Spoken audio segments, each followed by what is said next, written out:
Chapter 1. Let's get a divorce. Here's $100 million. Ethan is coming back. My wife, Victoria Hawthorne, slid a divorce agreement in front of me. I was completely floored.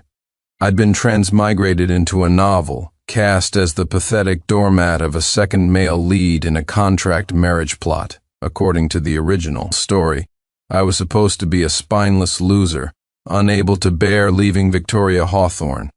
She was an icy CEO, a goddess as radiant as the moon, and I got $100,000 a month in doormat money. Who wouldn't want a life like that? But right now, I definitely didn't 3 years in a contract marriage and I couldn't even touch her. It was all because Victoria had an idealized first love enshrined in her heart, Ethan Sterling. To her credit, she had a strong moral compass and wouldn't physically cheat during the marriage.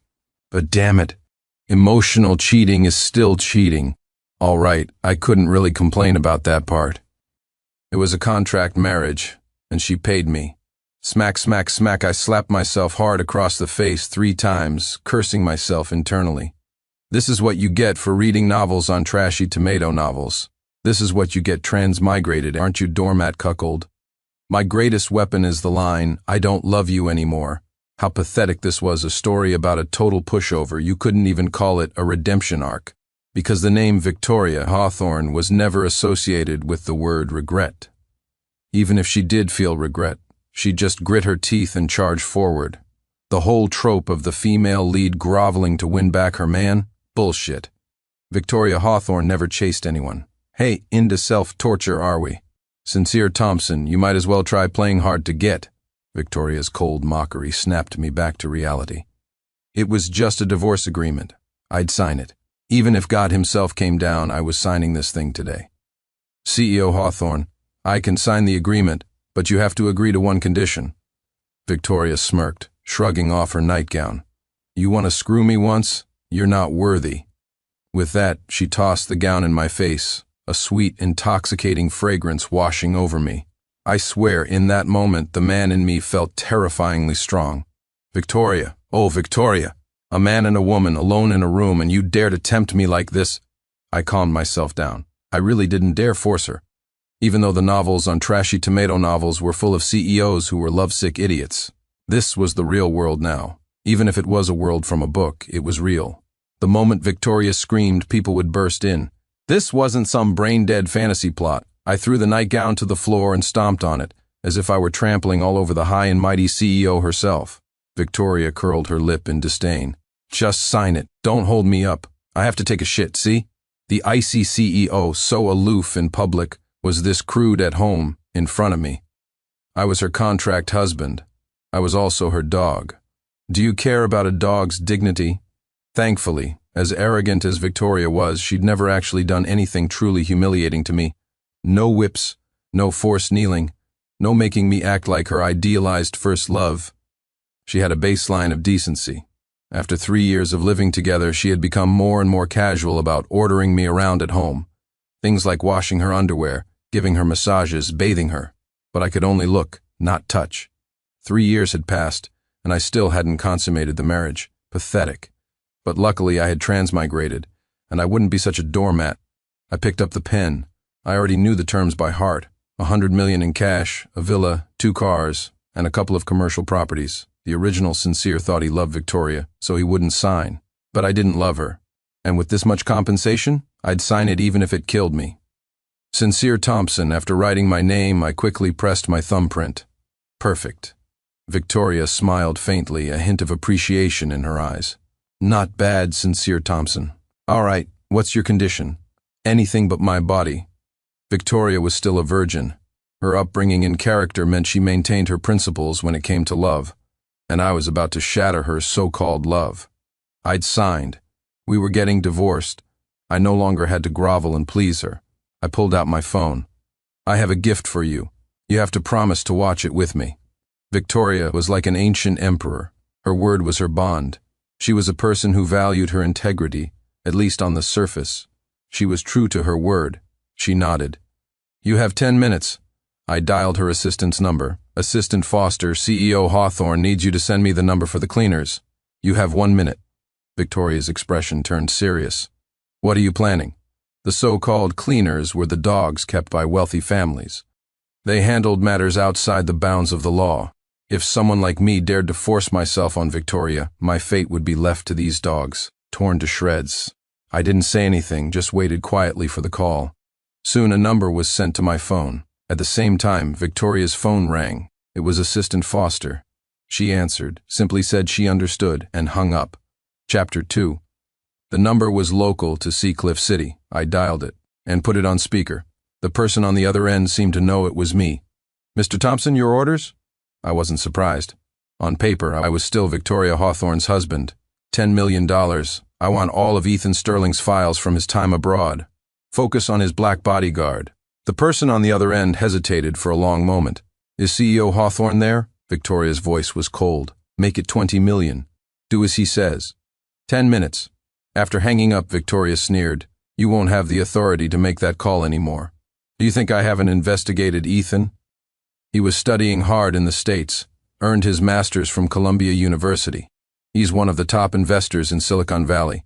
And most importantly, for the past 3 years, just like me, he has remained chaste.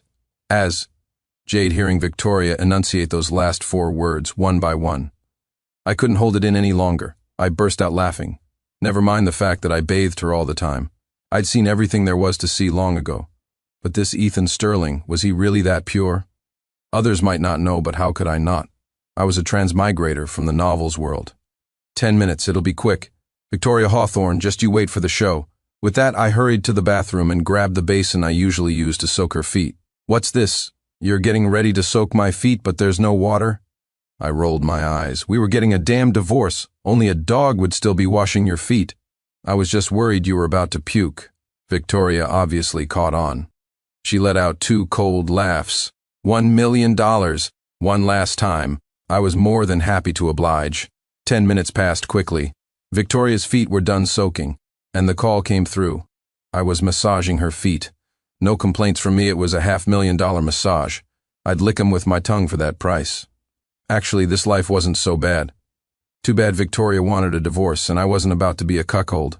A voice came from the phone. Mr. Thompson, what a coincidence. You're a prophet. Would you like a video or a live stream? Of course I wanted the latter, but I wasn't willing to spend any more money. Victoria had money to burn. As if she were spending a single dollar, she said. Add another 10 million. The person on the other end immediately became respectful. I'll send Mr. Thompson a link.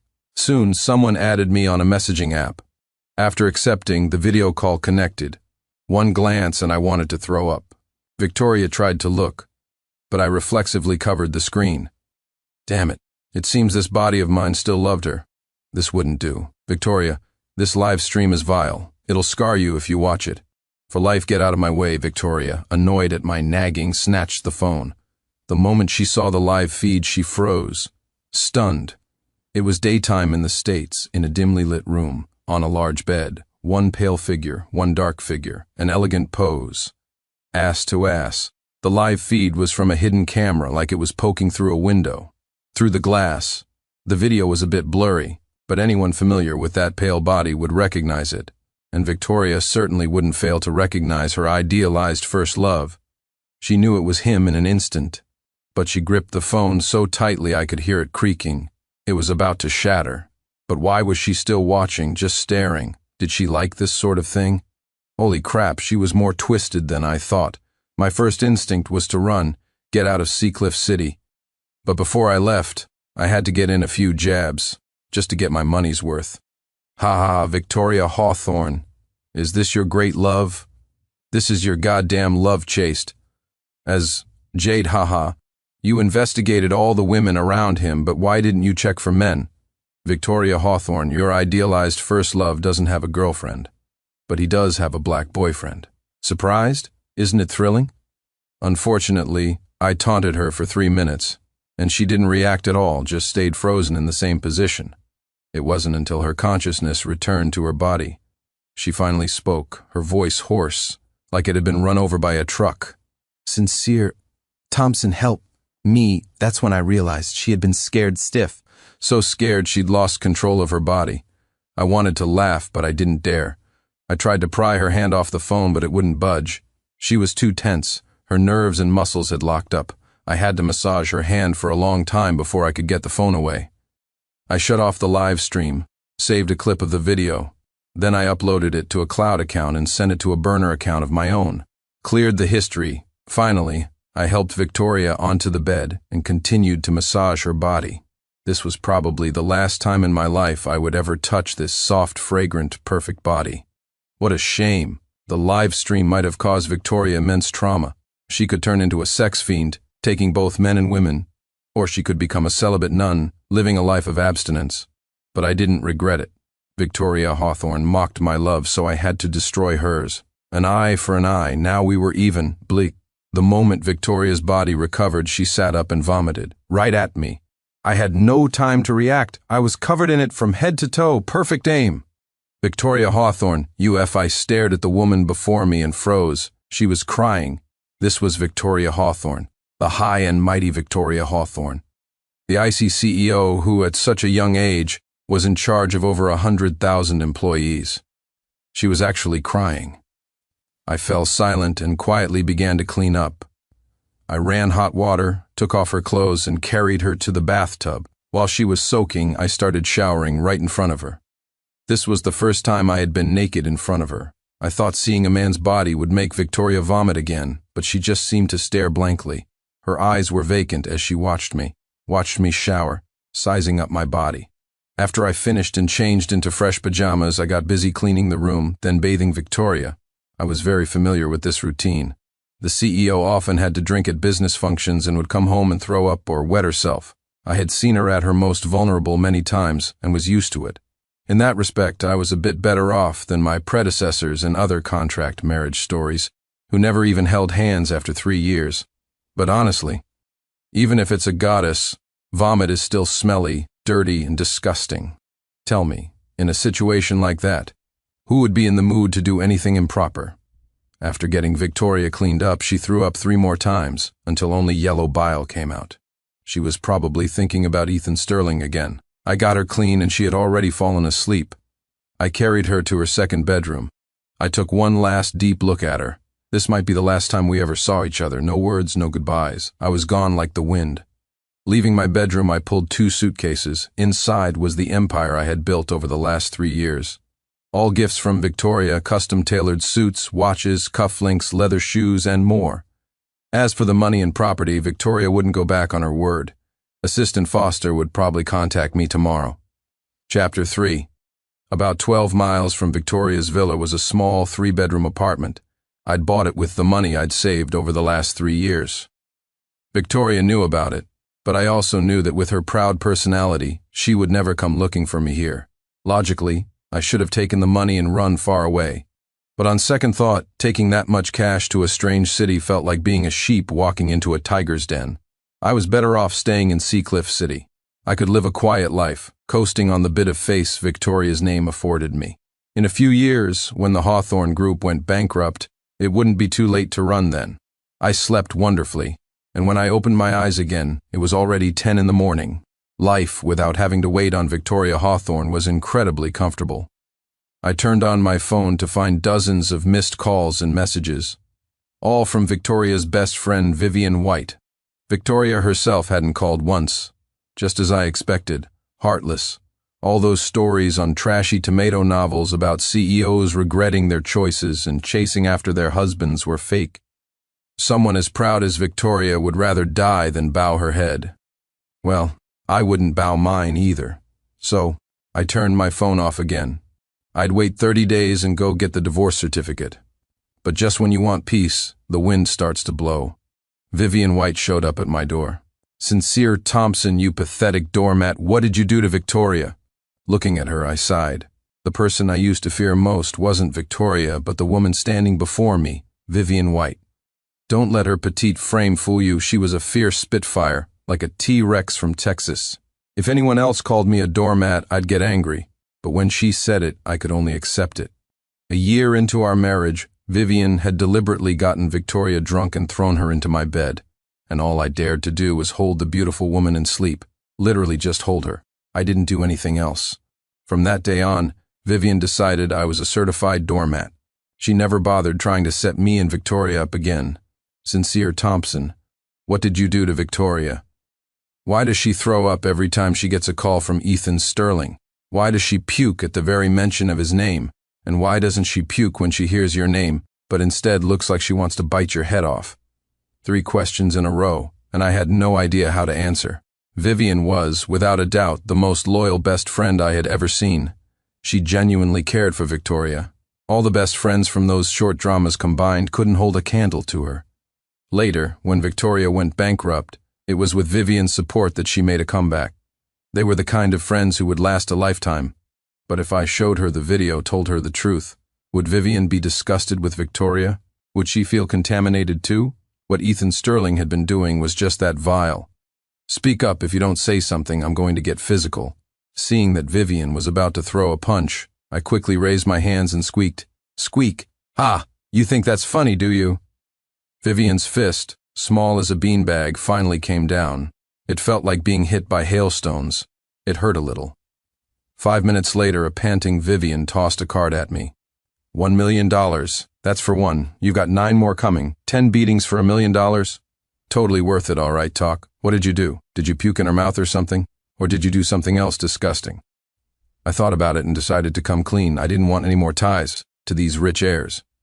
Vivian, last night I made Victoria watch a live stream about Ethan Sterling. After that, she started throwing up, a lot. As I spoke, my eyes fell on 2 small dolls in a display cabinet. I grabbed them and demonstrated that classic pose for Vivian. Ass to ass. One pale, one dark. You get the picture, right? As everyone knows, women have vivid imaginations. And once they start imagining, things get intense. The images they conjure are often more graphic than the real thing. Anyway, I don't know what Vivian pictured in her head. All I saw was her covering her mouth and running into the bathroom. She was in there for a long time. Sigh. Another victim. Chapter 4. Vivian dragged me to the hospital. Victoria was a pure soul with a kind of psychological aversion to impurity. Ethan Sterling knew this. On the surface, he didn't dare mess around abroad, rejecting the advances of all women, so Victoria believed her idealized first love was staying chaste for her. Little did she know, he didn't have a girlfriend, but he did have a black bodyguard who was more than just an employee. Yesterday's live stream was the nightmare of Victoria's life. The thought of it made her sick, so she fell ill. She couldn't eat anything she ate. She threw up. She even developed a fever. She had to be hospitalized. When I entered the room, I saw Victoria looking like a broken doll. My heart ached, but I immediately hardened it and said with a cold smile, "What is it that's making you so sad? Tell me, so I can have a good laugh." Victoria couldn't be bothered with me, or perhaps she didn't have the strength to argue. Vivian, standing behind me, was not pleased. She grabbed my ear and twisted it hard. "I brought you here to comfort her. If you mock her again, you can give me back the money." I chuckled. Asking for the money back was like asking for my life. It's a sickness of the heart. How am I supposed to cure it? Should I go find Ethan Sterling and bring him here? Bleh. Upon hearing Ethan's name, Victoria reflexively retched. Unfortunately, she hadn't eaten all day, so only a little clear fluid came out. "Sincere Thompson, you can go. And remember, never mention those 2 words in front of me again. If you do, I'll hand you over to the cleaners." I felt wronged. I hadn't done anything. I even warned her before showing her the live stream. Did she really want to destroy me over this? Vivian sighed from the side. "Victoria hasn't eaten all day. There's a small kitchen in the suite. Why don't you make her something she likes?" This hospital belonged to the Hawthorne family. The very important person suite was no worse than a presidential suite. I called the butler, and ingredients were delivered within 10 minutes. Crab roe congee. I added fish roe. To remove the fishy taste, I cooked the roe and then painstakingly peeled the membrane off each tiny egg. Vivian watched from the side and sighed. "Victoria knows how good you are to her, but she doesn't appreciate it at all, and she's so proud. Even if she regrets it, she won't admit it. You two would have split long ago if it weren't for me. Don't worry, I'll help you." To be honest, I wasn't that keen on getting back with Victoria anymore. The status gap was just too big. It made me feel insecure and sensitive. I had no confidence in our marriage. Today it was the idealized first love. Tomorrow it could be a junior assistant, and after that maybe some underclassmen. The 4 horsemen of the trashy CEO novel apocalypse. The idealized first love, the male assistant, the cute underclassman, and the sworn brother. Oh, and the doormat husband. Victoria had already checked one off the list, and I was not a doormat. At the very least, I wouldn't let myself be cuckolded. The congee was ready. Once it had cooled a bit, I brought it to Victoria myself. The woman's expression was still numb. The aroma of the congee seemed to bring her back to her senses. "Thank you." Then, out of habit, she opened her mouth, waiting for me to feed her. Well, the rich are always the masters. I couldn't be bothered to argue with a sick person, so I fed her spoonful by spoonful. After 2 large bowls, Victoria had finally made a preliminary recovery. I announced my departure. 30 days from now, 10 in the morning. I'll see you at the courthouse. By the way, Victoria, a storm is coming. Is the Hawthorne Group ready for it?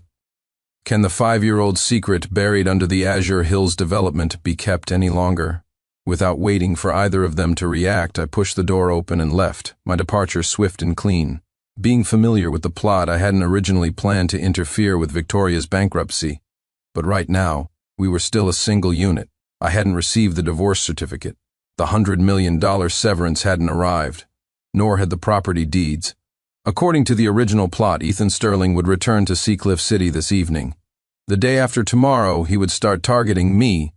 The Sterling family was also a powerful family in Seacliff City, so I still needed Victoria's protection. Chapter 5. After I left, my words left Victoria stunned. The secret of that plot of land was known only to a few top executives at Hawthorne Group. How did Sincere Thompson know? What did he mean? Was someone planning to use this secret to destroy the company? Victoria slowly calmed herself down. To destroy Hawthorne Group, this one secret was clearly not enough. Over the years, the company's development had involved some shady dealings. Her father and she had been working to clean things up during their tenure. But even corrected mistakes leave traces. They wouldn't stand up to a thorough investigation. "Viv, I need to be discharged." Sincere was right. A storm is coming. Vivian didn't know the secret of the Azure Hills development Sincere had mentioned, and she didn't ask. But seeing Victoria's urgency to leave the hospital, she understood that someone was targeting Hawthorne Group. The easiest way to dismantle a fortress is, of course, from the inside, and Victoria was the most suitable target. Over the years, all sorts of men had tried to get close to Victoria using various methods, both overt and covert. But what they didn't know was that powerful families had ways to counter their sordid schemes, especially the old cliché of saving someone's life. That was what these families were most cautious about. If you dared to play that game, they would investigate your family tree back 18 generations. Perhaps only in short dramas did powerful families believe in repaying a life-saving debt with marriage. Vivian wanted to say that Ethan Sterling's return was too coincidental, but remembering that Victoria couldn't bear to hear his name, she let it go. "Victoria, I think you should take Sincere back. Based on what he just said and what happened yesterday, he's no doormat. He truly loves you." A flicker of warmth passed through Victoria's cool eyes, but her tone remained icy. "I know he's capable, but I can't bring him home. Not yet, anyway. He's only safe as long as he's outside, away from the Hawthorne family." Vivian suddenly understood. "So you deliberately divorced him to protect him?" Victoria paused. It was a good excuse, but she disdained lying. That's half the reason. The other half is that, before, I really did still have that person in my heart. Thinking about it now, it was just a lingering attachment to my youth. The wise do not fall in love. That saying is true. You always yearn for what you can't have, and you ignore the one who loves you most right beside you. If Sincere wants to leave, then let him go. Vivian stomped her foot in frustration. That was Victoria for you, proud as ever. Back at Hawthorne Group, Victoria's mind was in turmoil. She realized she was sick. Before starting work, the first thing she did was instruct her assistant, Diane Foster. Book an appointment with a female psychologist from Seacliff City's Mind's Wish Clinic. Also, from now on, the core security team will be comprised entirely of women. The second and third security layers can employ men. All my cars are to have female drivers, and no men are allowed in my office. Furthermore, if that person from abroad returns, he is not to come within 100 meters of me. Diane Foster jotted down the notes, inwardly astonished and shocked. What was wrong with the CEO? It seemed like psychological aversion to impurity, but why was it so severe that she couldn't even be near men? As for who that person was, as her special assistant for 5 years, she naturally knew. She never expected the CEO would refuse to see him, even forbidding him from coming within 100 meters. What kind of strategy was this? After arranging these matters, Victoria opened the files on her desk, but her mind was on what Sincere Thompson had said. The Azure Hills development had been completed 5 years ago. The secret underground was long buried beneath skyscrapers. Who would use this to attack Hawthorne Group? She knew Sincere. She knew I wouldn't lie to her. The wind is rising and the storm is about to break. Chapter 6. Seacliff City International Airport. When Ethan Sterling got off the plane, he didn't see the person he was expecting. Something was wrong. He and Victoria had agreed yesterday that she would pick him up. He'd called her before boarding, but she hadn't answered. He thought it was a surprise, but it turned out to be a disappointment. Could it be that her contract husband was refusing to cooperate with the divorce? Ethan Sterling sneered. The rightful owner was back. Did the substitute really dare to remain in Seacliff City? He truly wasn't afraid of death. He took out his phone. "Hello, it's me. Help me find out where Victoria Hawthorne is." Seacliff City was big, but it was also small. The elite circle had only a few regular spots for dining, entertainment, and gatherings. Soon, Ethan's phone rang. "What? You're saying Victoria Hawthorne is pregnant?" "Impossible. She clearly told me that her husband hadn't even laid a finger on her." "Morning sickness, and it's severe. She's hospitalized." Ethan hung up and smashed his phone in a rage, as if he were smashing Victoria and her fake husband to pieces. 8 o'clock that evening at the Sky Palace. It was old Mr. Zhang's 80th birthday gala. Ethan Sterling was here. He hadn't found any trace of Victoria, but he knew she would definitely come to pay her respects. I was here too. I didn't actually want to come, Vivian White insisted. She threw $5 million at me, and I admit I was greedy again. Here, in the eyes of outsiders, I resumed my identity. The Hawthorne family's live-in son-in-law.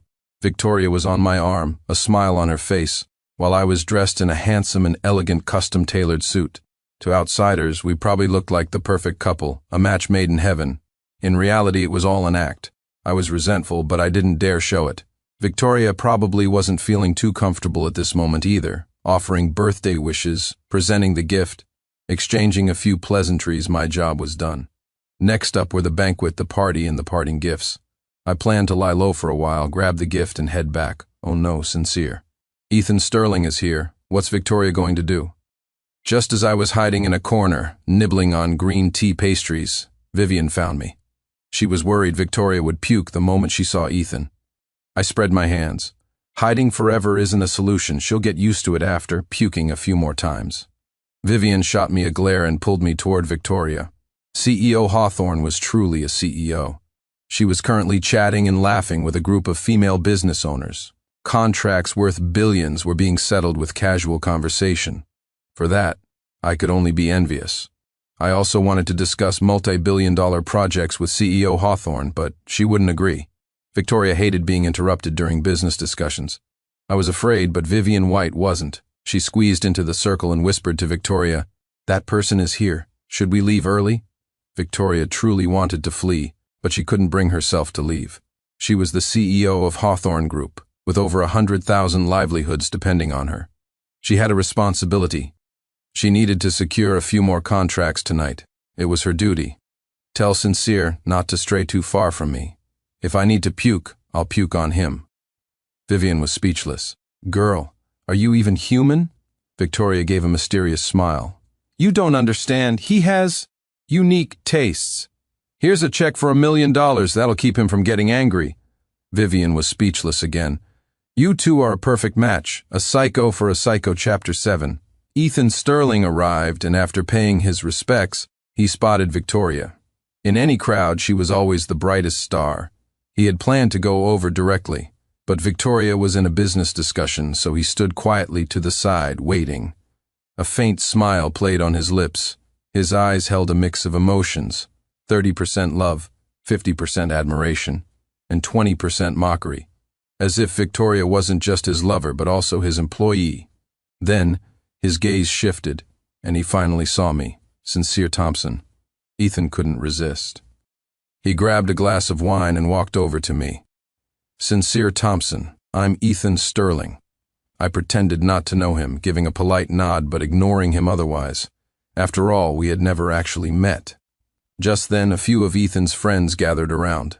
They were all from the elite circle and understood what Ethan was trying to do. One of them smiled faintly. "Mr. Hawthorne, your cuff is a bit wrinkled. Did the maid at home miss it?" I gave a faint smile. Damn it, mocking me for being poor, trying to disgust me. "Mr. Ford, the road back to your family's old estate is full of potholes. Walk it too often and you might take a nasty fall." The moment I said that, the scene fell silent. Only the so-called Mr. Ford, struggling to keep his composure, shouted, "Bullshit, how dare you spread rumors?" I chuckled softly. Truth isn't determined by who has the loudest voice. A loud voice just means you have a guilty conscience.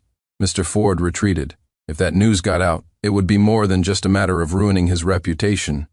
Seeing this, the others quickly followed Mr. Ford and left. They didn't even say goodbye to Ethan as they went. Ethan was furious. He hadn't expected me to scare off his friends with a single sentence. He moved closer to me and, pretending it was an accident, knocked a wine glass out of a passing guest's hand. "Oh, I'm so sorry. Would you mind cleaning that up for me, Mr. Thompson? I have to go chat with Victoria. Mr. Thompson wouldn't be so petty as to refuse to help, would he?" I smiled, but inside I wanted to slap him silly. He was going after my wife and leaving me to clean up his mess. Damn it, who the hell did he think he was? What a malicious trick.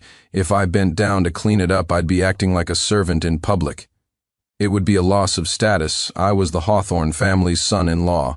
My every word and action represented the Hawthornes. I smiled and refused. "I'm sorry, but my wife was in her fertile window a few days ago. I hurt my back. It hasn't healed yet." The guest whose glass was knocked over, a middle-aged man, hadn't left. He knew we were sparring. He was deliberately staying to watch the show. When he heard what I said, he burst out laughing, gave me a thumbs up, and then walked away. Ethan, who was still standing there, had a face as black as thunder. 3 words echoed in his mind.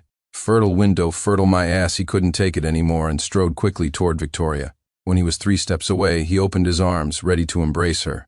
He said with deep emotion, "Victoria, I'm back." Who knew that the moment Victoria saw him, her face turned visibly pale? Seeing him reach out to hug her, Victoria retched. But to vomit filth at an event like this would be disrespectful to the host. Luckily, I was quick. I rushed to her side with a small paper bag. Victoria was already the center of attention. Her retching instantly drew the eyes of most of the guests. They were all adults. Everyone knew what it meant when a woman threw up. Ethan knew too. He stared like a fool at the heaving Victoria. The phone call from the airport flashed through his mind. "Victoria has morning sickness. She's pregnant." Ethan stumbled back 2 steps in shock. He had painstakingly played the part of a devoted lover for 3 years, returning ready to make his grand move, and absorb both Hawthorne Group and Victoria Hawthorne in the process. But how could this bitch be pregnant? On what grounds? Why? Ethan was so angry he wanted to slap Victoria, to kick the bastard child out of her belly, to kill her contract husband. But he had to restrain himself. He walked up to Victoria. "Victoria, are you pregnant? I don't mind." As Ethan said it, he felt his heart bleeding. The hatred was immense. The people present watched Ethan with amusement. Now this was true love. Even I had to admire him, as expected of the man Victoria chose as her idealized love. He had some thick skin. Vivian White stepped forward, standing in front of Victoria. "What the hell kind of rumor are you starting? Your mother's the one who's pregnant. Open your damn eyes and look properly. Victoria feels sick just looking at you. If you have any self-respect left, then get lost. The further, the better." Under the crowd's mix of amused, contemptuous, sympathetic, and curious gazes, Ethan could only try to save face. "Victoria, you get some rest. We'll meet up another day." Unfortunately, Victoria was still in the throes of physiological nausea, and it seemed quite severe. She didn't even glance at him. As Ethan left, Victoria slowly returned to normal. For a second, a wave of sadness had washed over her. Just 2 days ago, they were whispering sweet nothings to each other over the phone, and now she felt sick just hearing his name, let alone seeing him in person. That live stream was a shadow that would haunt her for life. "Sincere Thompson, you're a ruthless man. Satisfied now?" I couldn't help but let out a small chuckle, then quickly composed myself. "You can't blame it all on me. All I can say is, you both had it coming." Victoria was a bit weak. She took the water Vivian handed her. Just as she was about to drink, she suddenly remembered something. "You didn't drug this, did you?" Vivian rolled her eyes in exasperation. Ever since that time she'd put her best friend in Sincere's bed, Victoria had been extra cautious about anything she handed her. Victoria Hawthorne, in your current state, do I even need to drug you? Just look at yourself. What a wreck. Sincere could knock you out in 3 minutes. I was dumbfounded. Vivian was truly a woman of valor. When she was angry, she was like a battle-hardened mom. She'd say anything, no holding back. Victoria gave a sheepish smile, took the glass, and only dared to speak after finishing the water. There, I drank it. Chapter 9. A week passed after the birthday banquet. I hadn't contacted Victoria or Vivian. I had nothing to do all day. I thought about getting a job, but I was afraid I couldn't handle a boss's attitude. More importantly, what boss would pay as much as Victoria? Comparing the two, I decided to work for myself, making short videos. I was a transmigrator, after all. All the songs from my original world were original compositions in this one. I could plagiarize freely. So I spent a little money, found someone to arrange and record a few songs. Just a few days after uploading them to various platforms, I became a minor internet celebrity. And the profits from the songs were truly delightful. I never thought making money could be this easy. I no longer had to bow and scrape before Victoria. And Vivian White, I was going to throw her money right back at her. I thought my good days would just keep rolling on. But one night, I went to sleep and woke up back in Victoria Hawthorne's villa. On her fragrant, soft, massive bed. It would have been perfect if my limbs weren't bound by iron chains. All right, I shamefully admit I was still thinking about her body. You're awake, Sincere Thompson. Don't blame me for this. This is all your own doing. You have to pay for it. I was terrified. Victoria, clad in a nightgown, sat on top of me. She was wearing nothing underneath. I was completely naked. The morning sun was awakening the world, and my body answered spring's call. Why are you so thin? What are you doing? Hearing my subconscious concern, Victoria was touched, but it didn't shake her resolve. One word, one thrust, and she was home. I was instantly speechless. What the hell was this? You can do this? Looking at Victoria's bloodshot eyes and the clear tears at their corners, I could only remain silent. A strange thought crossed my mind. Yandere, less than 3 minutes later, Victoria dazedly rolled off me, dissatisfied. So it was you who couldn't last more than 3 minutes, I'm going to tell Viv. It wasn't me. My face turned beet red with embarrassment. I whispered, You know, men have a first time too. Victoria's eyes lit up. She kissed me. She smiled, and the dim room seemed to fill with a brilliant white light. That's perfect. We're even then. Thanks for saving me some money. I wanted to cry but had no tears. Could you really calculate it like that? Untie me. Next time it's my turn to be on top. Victoria figured since it was already done, if I dared to run, she'd just break my legs. But she still insisted on being on top. I am Victoria Hawthorne. I was curious. I know that Victoria was displeased. Victoria Hawthorne is never on the bottom. I had no choice but to coax her. I know, Your Majesty, I'll teach you a few tricks later. It feels really good. Really? Aren't you a virgin? Of course it does. It's my first time, but I've had teachers. Japanese teachers. All right. If it doesn't feel good, I'm getting back on top. This time Victoria was agreeable. After a 10-minute break, I asked her why she had tied me up. It turned out I had dug this pit for myself. Victoria was sick, a psychological illness, and I was her medicine. Because of that live stream, because of Ethan, Victoria had developed an aversion to physical contact with men. She had seen several psychologists this past week. The solution they offered was that a sickness of the heart requires a medicine for the heart. And I was her cure, because she didn't reject my touch, and she wasn't disgusted by my body. As for why she was taking the initiative, I had to take the blame for that one too. The entire elite circle of Seacliff City knew that she, Victoria Hawthorne, was pregnant. It wasn't true, of course, but a lot of people wanted to make the fake news real. The chairman of Hawthorne Group, Victoria's father, and her mother, the other shareholders of Hawthorne Group, the company's business partners. Too many to count. Such was the power of a rumor repeated often enough. Victoria was helpless. Of course she could confess the truth, but Hawthorne Group's stock would plummet. In these troubled times, she couldn't risk it. Because she knew one thing, without Hawthorne Group, her fate would be miserable. Besides that, Victoria also admitted that she had feelings for me, but she didn't know how deep they went.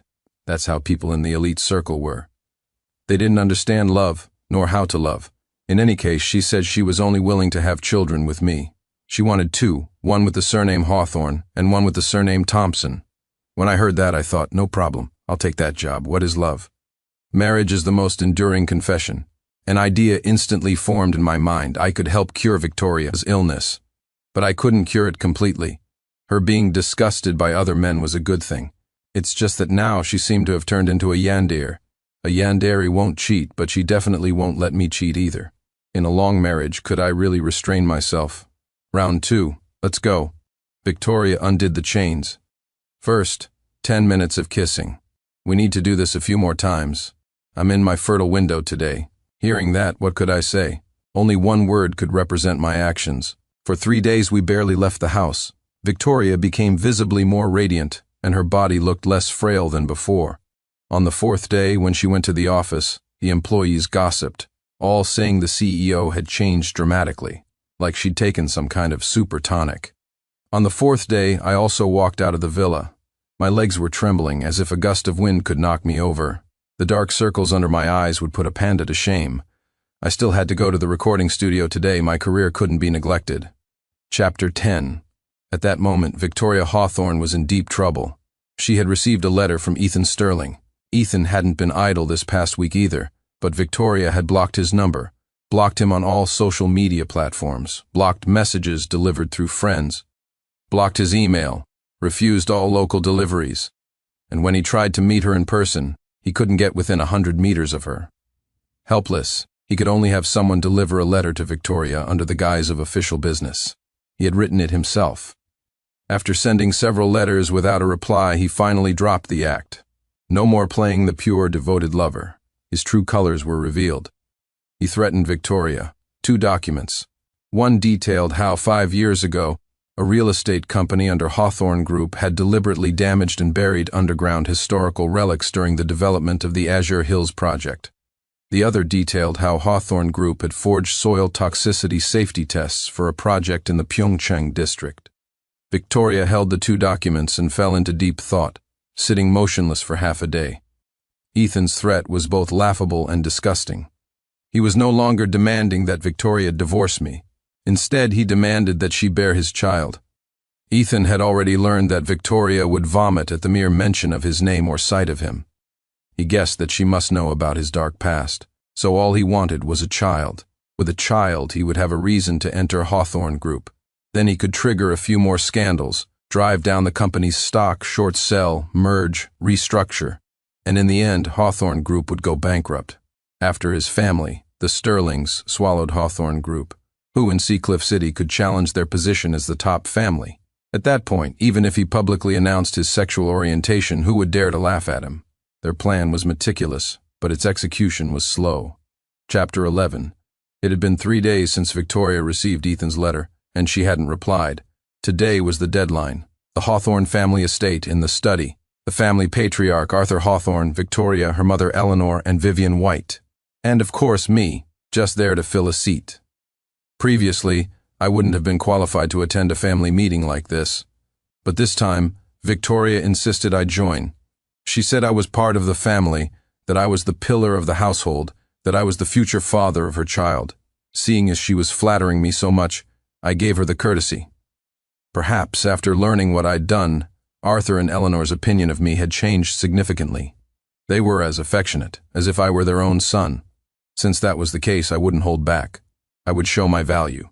Dad, Mom, Victoria, and Vivian. What I'm about to say is all confidential.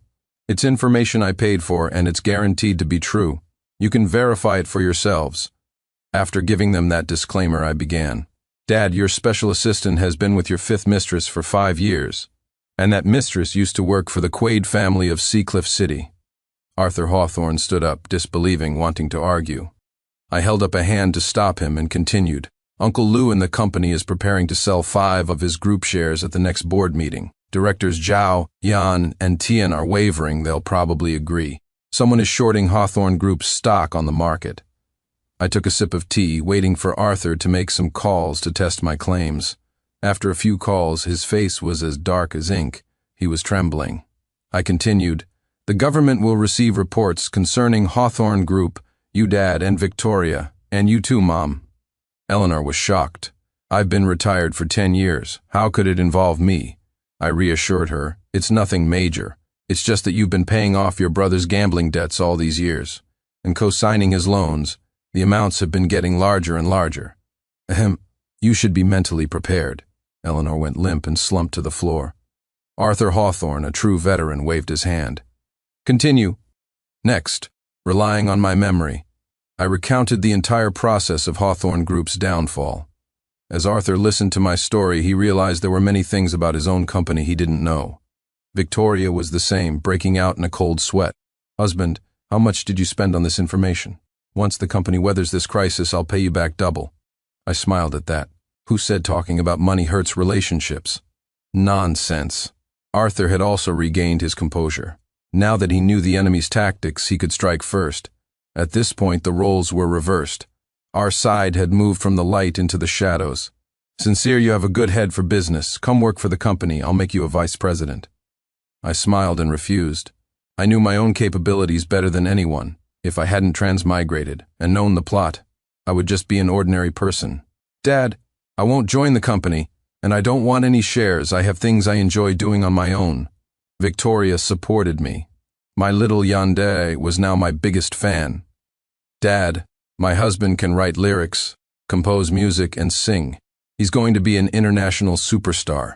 It would be a waste of his talent to have him at our company. Vivian chimed in. That's right, Uncle. I was just thinking of buying an entertainment company to sign him. Victoria's yandere meter instantly maxed out. My husband, I'll just buy him an entertainment company myself. Vivian wouldn't back down. What do you know about the entertainment industry? Do you have time to keep an eye on him? I'm offering to watch him for you and you're not even grateful. Look at you, you wreck. Can you even last 10 minutes? Victoria was defeated, but she managed to say through gritted teeth, You're not stealing him from me, Vivian just scoffed. I didn't dare say a word. Arthur Hawthorne sipped his tea, and Eleanor Hawthorne offered me a cigarette. Chapter 12. Half a month later, the war between the Hawthorne, Sterling, and Quaid families came to a close.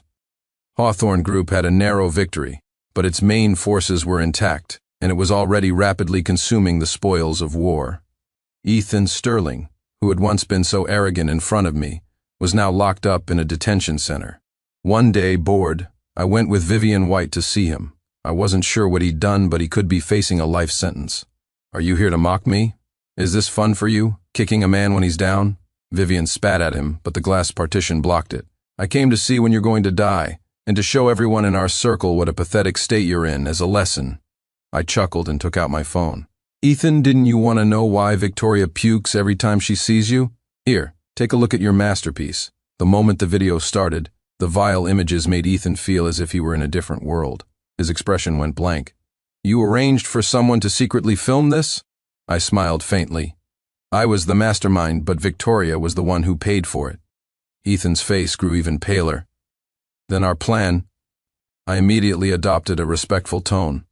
My father-in-law is wise and brilliant. With that, Ethan lost all desire to speak and requested to end the visit. As he was leaving, he turned back, his hateful gaze like a knife. Sincere Thompson, we'll meet again in the next life. I was startled. A fight is fine, but you better be damn clear about which kind of fight you mean. Fucking faggot. Half a month later, a shriek came from the bathroom. I thought something had happened to Victoria. I found her holding a pregnancy test stick, excited. Husband. Look, 2 lines. I knew what 2 lines meant. I immediately swept Victoria up in my arms. I had been doting on her constantly, and she had become fuller than before, soft and fragrant. Victoria snuggled into my arms. Husband, I can't sleep with you for the next 3 months, she pouted. I'm afraid I won't be able to control myself. I patted her. I'll endure it with you, honey. Victoria's eyes turned crimson. Thank you, husband. The next morning I woke up to a familiar scene. My 4 limbs were chained to the bed. Victoria woke up slowly, looking deceptively innocent. Husband, if I tie you up, I won't have to worry about you cheating. I was helpless. This was the downside of a yandere too clingy. I regretted it. I should never have bought that live stream video, and yet I was glad I did. Unfortunately, life doesn't give you do-overs. Cherishing the present is the greatest happiness.